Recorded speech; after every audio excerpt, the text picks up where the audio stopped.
आप सारे लोग यहाँ बुद्धिजीवी बैठे हैं, कॉलेज के युवा बैठे हैं। मैं आप लोगों से पूछता हूं, शादी विवाह की उम्र एक समान होनी चाहिए कि नहीं? जरा जोर से बोलिए, जोर से बोलिए, कैमरा आपकी तरफ जा रहा, आवाज आनी चाहिए, होनी चाहिए। ग्राउंड्स ऑफ डिवोर्स और प्रोसीजर ऑफ डिवोर्स सबके लिए एक समान होना चाहिए कि नहीं? ग्राउंड्स ऑफ मेंटेनेंस और प्रोसीजर ऑफ मेंटेनेंस सबके लिए एक समान होना चाहिए कि नहीं? ग्राउंड्स ऑफ एडॉप्शन और प्रोसीजर ऑफ एडॉप्शन सबके लिए कॉमन होना चाहिए कि नहीं? ग्राउंड्स ऑफ सक्सेशन और ग्राउंड्स ऑफ इनहेरिटेंस सबके लिए समान होना चाहिए कि नहीं? माता पिता की देखभाल का अधिकार जितना बेटों को है वैसे बेटियों को भी मिलना चाहिए कि नहीं? एक पति और एक पत्नी का नियम सब पे लागू होना चाहिए कि नहीं? बस इतना हो जाए, बस इतना हो जाए, समझो हो गया एक देश एक विधान, यूनिफॉर्म सिविल कोड हो गया। बोले भारत माता की। मैंने इसलिए कहा कि ये वीडियो जब पहुंचे तो लोग पता होना चाहिए कि अजमेर वाले यूनिफॉर्म सिविल कोड के लिए तैयार हो चुके हैं। क्यों भेदभाव करना?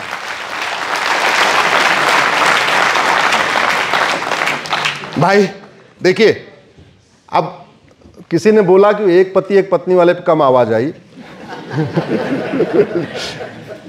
तो एक बार दोबारा करा लेते हैं। एक पति एक पत्नी होना चाहिए कि नहीं? लो जी, अब और तेज आवाज आ गई।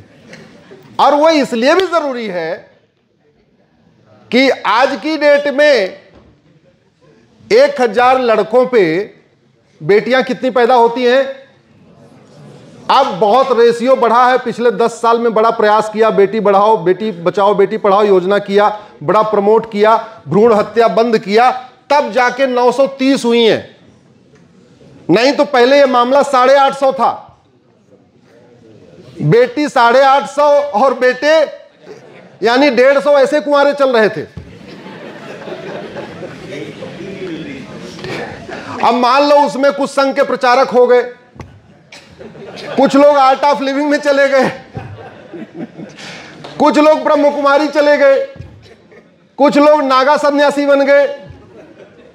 कितना भी करें फिर भी रेशियो मेंटेन नहीं हो रहा था।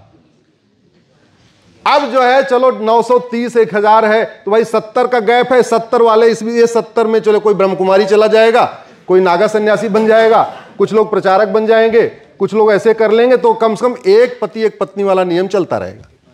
होना चाहिए कि नहीं? होना चाहिए। आज से हजारों वर्ष पहले, और भारत का संविधान यही कहता है, प्रैक्टिकल रिक्वायरमेंट भी यही है, और आज से हजारों वर्ष पहले एक पति और एक पत्नी का नियम भारत में लागू हुआ था। भगवान श्री राम ने लागू किया था। रामायण उठा के देखिए, भगवान श्री राम के पहले तक बहुविवाह था। उनके पिताजी ने 3 विवाह किया था। जो पूरी दुनिया में गुड गवर्नेंस का सबसे बेस्ट मॉडल कहते हैं राम राज्य, वो कहते हैं उसके कुछ कारण है। मानव इतिहास में इस पृथ्वी पे सबसे पहले एक पति और एक पत्नी का नियम लागू करने वाले भगवान श्री राम हैं। प्रजा को स्पष्ट संदेश देने के लिए उन्होंने तय किया कि नहीं, हम एक विवाह करेंगे। क्योंकि बड़े भाई ने एक किया तो लक्ष्मण जी ने भी एक किया, भरत जी ने भी एक किया, शत्रुघ्न जी ने एक किया, चारों भाइयों ने एक एक विवाह किया। भारत का संविधान कहता है पॉपुलेशन कंट्रोल और फैमिली प्लानिंग होनी चाहिए। Schedule 7 list 3 entry number 20A, कोई उठा के देख सकता है, संविधान में लिखा हुआ है जनसंख्या नियंत्रण कानून होना चाहिए। मानव इतिहास में सबसे पहले पॉपुलेशन कंट्रोल पॉलिसी लागू करने वाले भी भगवान श्री राम है। उत्तरकांड में वर्णन है, द्वैसुत सीता सुंदर जाए, लौकुश वेद पुराणन गाए। भगवान श्री राम के कितने बच्चे? लक्ष्मण जी के, भरत जी के, शत्रुघ्न जी के। ये हो चुका है भारत में। हमारा संविधान भी कहता है और हमारी आवश्यकता भी है। आवश्यकता क्यों है आप समझो। हमारे पास जमीन है दुनिया की 2%, पानी हमारे पास दुनिया का 4%, और जनसंख्या हमारी दुनिया की 20% ऑलरेडी हो चुकी है। पूरी दुनिया की पॉपुलेशन 750 करोड़ है और हमारी पॉपुलेशन लगभग 150 करोड़ है, तो हम 20% हो चुके हैं। जमीन कितनी? जोर से बोलो।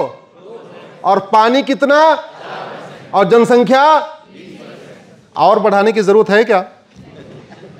और जरूरत है क्या? अरे शुद्ध हवा नहीं मिल पा रही, चलो अजमेर वालों को ठीक ठाक हवा मिल रही है। कल मैं रात को सोया, मेरी जल्दी नींद खुल गई, मैंने सोचा इतनी जल्दी में जगा क्यों, तो समझ में आया अच्छा दिल्ली में तो मैं जहर लेता रहता हूं इसलिए जल्दी नींद नहीं पूरी होती है, थोड़ी यहां हवा ठीक मिल गई इसलिए जल्दी नींद पूरी हो गई। दिल्ली में हम लोगों की जो उम्र है 12 साल कम हो चुकी है। वैज्ञानिक साइंटिफिक सर्वे आया है कि दिल्ली वालों की उम्र 12 साल कम हो गई है। किस लिए? एयर पोल्यूशन, वाटर पोल्यूशन के कारण। कैंसर जैसी बीमारी तेजी के साथ बढ़ रही है, रोज कैंसर हॉस्पिटल नए नए बन रहे हैं। क्यों? एयर पोल्यूशन, वाटर पोल्यूशन के कारण। क्यों? मूल कारण जनसंख्या विस्फोट। भारत की 50% समस्याओं का जो मूल कारण है वो जनसंख्या विस्फोट है। शुद्ध पानी नहीं मिल रहा है, शुद्ध हवा नहीं मिल पा रही है, शुद्ध दूध नहीं मिल पा रहा है, शुद्ध घी नहीं मिल पा रहा है, शुद्ध सब्जी नहीं मिल पा रही है, शुद्ध आटा नहीं मिल पा रहा है। सोच रहे हो कि नहीं हमें शुद्ध आटा तो मिल रहा है, शुद्ध आटा नहीं भैया, उसमें इतनी यूरिया डाली हुई है, इतनी यूरिया डाली हुई है कि तुम खाते कम हो, तुम्हें शरीर को स्वास्थ्य कम मिलता है, बीमारी ज्यादा उसमें आती है। शुद्ध चावल नहीं मिल पा रहा, शुद्ध दाल नहीं मिल पा रही है। गरीबी का मूल कारण है जनसंख्या विस्फोट, बेरोजगारी का मूल कारण है जनसंख्या विस्फोट, कुपोषण का मूल कारण है जनसंख्या विस्फोट, प्रदूषण का मूल कारण है जनसंख्या विस्फोट। सड़क में भीड़ है, रेल में भीड़ है, जेल में भीड़ है, थाने में भीड़ है, तहसील में भीड़ है, डिस्ट्रिक्ट कोर्ट में भीड़ है, हाई कोर्ट में भीड़ है, सुप्रीम कोर्ट में भीड़ है। और मूल कारण मिलावटखोरी बढ़ रही है क्योंकि डिमांड ज्यादा है, सप्लाई कम है। जब डिमांड ज्यादा सप्लाई कम तो क्या होगा? मिलावटखोरी। डिमांड ज्यादा सप्लाई कम तो जमाखोरी, डिमांड ज्यादा सप्लाई कम तो कालाबाजारी। अपराध बढ़ रहे हैं, चोरी लूट झपटमारी बढ़ रही है। क्यों? मूल कारण है जनसंख्या विस्फोट। ऑस्ट्रेलिया का क्षेत्रफल हमसे 2.5 गुना ज्यादा है। कितना ज्यादा है? और ऑस्ट्रेलिया की पॉपुलेशन 2.5 करोड़ है और हमारी पॉपुलेशन 150 करोड़। 130 करोड़ तो आधार बन चुके हैं और आधार जिंदा लोगों का बनता है।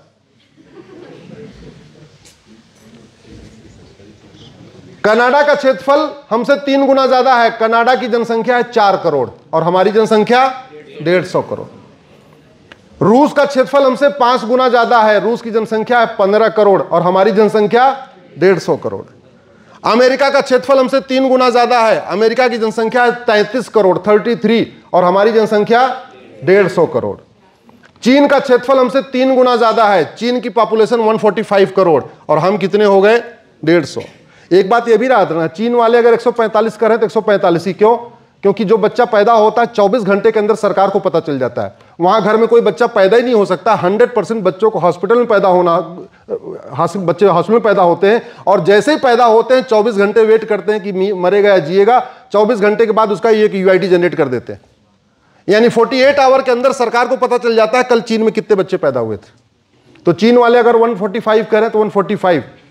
हमारे आधे बच्चे आज भी गांव में पैदा हो जाते हैं। जब जनगणना होती 10 साल 12 साल के बाद तब पता चलता अच्छा इतने बच्चे और पैदा हो गए। हमारे यहां 50% हॉस्पिटल में होते हैं, 50% गांव में होते हैं, घर में हो जाते हैं, दादी अम्मा करा लेती हैं, जरूरत ही नहीं होती है। 90,000 बच्चे रोज पैदा हो रहे हैं। 90,000। चीन का क्षेत्रफल हमसे 3 गुना ज्यादा है, वहां 45,000 बच्चे पैदा हो रहे हैं।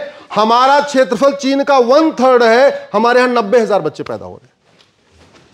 90,000 का मतलब 3.25 करोड़ बच्चे हर साल। 2024 में 3.25 करोड़ पैदा हो गए। अमेरिका में 1200 लोग पैदा हो रहे हैं, हमसे 3 गुना ज्यादा क्षेत्रफल है। 12,000 और हमारे यहां 90,000। यह सिचुएशन है। सरकार जब तक 2 करोड़ घर बना के देती है ना, 10 करोड़ बेघर पैदा हो जाते हैं। सरकार जब तक 2 करोड़ लोगों को थोड़ा लोन वोन दे के ये करके वो करके रोजगार दे पाती है, तब तक 10 करोड़ बेरोजगार पैदा हो जाते हैं। और इस देश का दुर्भाग्य देखिए, संसद में और विधानसभा में बेरोजगारी पे चर्चा होती है, बेरोजगारी के मूल कारण जनसंख्या विस्फोट पर चर्चा ही नहीं होती। गरीबी पे चर्चा होती है, गरीबी के मूल कारण जनसंख्या विस्फोट पर चर्चा नहीं होती। बढ़ते अपराध पे चर्चा होती है, अपराध बढ़ रहा है, अपराध बढ़ रहा है, अपराध बढ़ रहा है। अपराध बढ़ने का मूल कारण जनसंख्या विस्फोट पे चर्चा ही नहीं होती।